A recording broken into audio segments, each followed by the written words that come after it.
আমরা সবাই ভাই ভাই।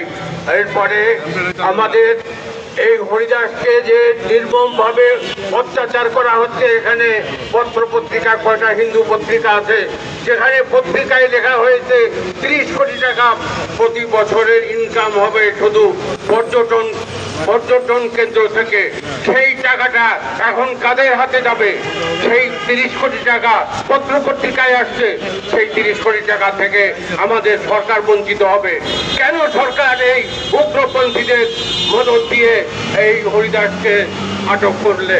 আমি তার তীব্র প্রতিবাদ এবং নিন্দা জানাচ্ছি, এবং আজ থেকে আমি চাই আগামীকাল রবিবার, কালকেই যেন তার মুক্তি হয়। ধন্যবাদ সবাইকে।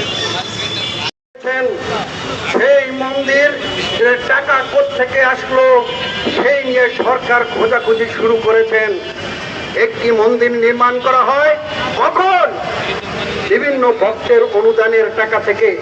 বিদেশের থেকে অনেক ভক্ত তাকে অনুদান পাঠিয়েছেন, সেই টাকা থেকে একটি মন্দির নির্মাণ করা হয়, ভগবানের মূর্তি নির্মাণ করা হয়। ভগবান রামের এত বড় মূর্তি নির্মাণ করা হয়েছে কেন? সেটা তার অপরাধ।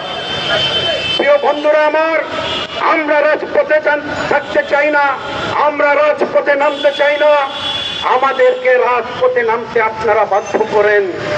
আমরা রাজপথে নামতে বাধ্য হয়েছি আজকে যখন দেখতে পেয়েছি হরিদাসের হাতে হাত করা পড়েছে।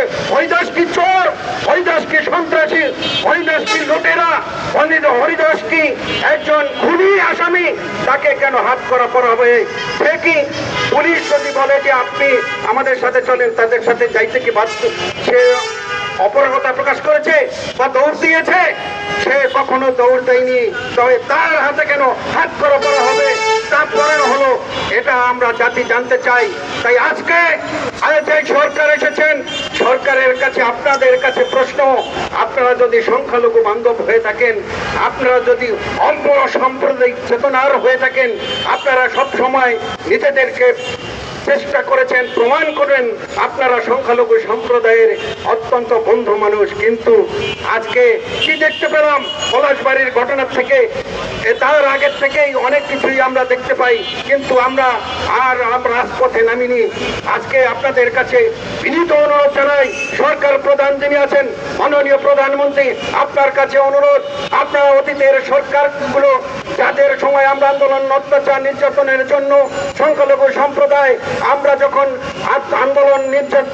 আন্দোলন করেছি তখন, তাই সংগ্রামী বন্ধুগণ আজকে আর বক্তব্য চাই না, বক্তব্য একটু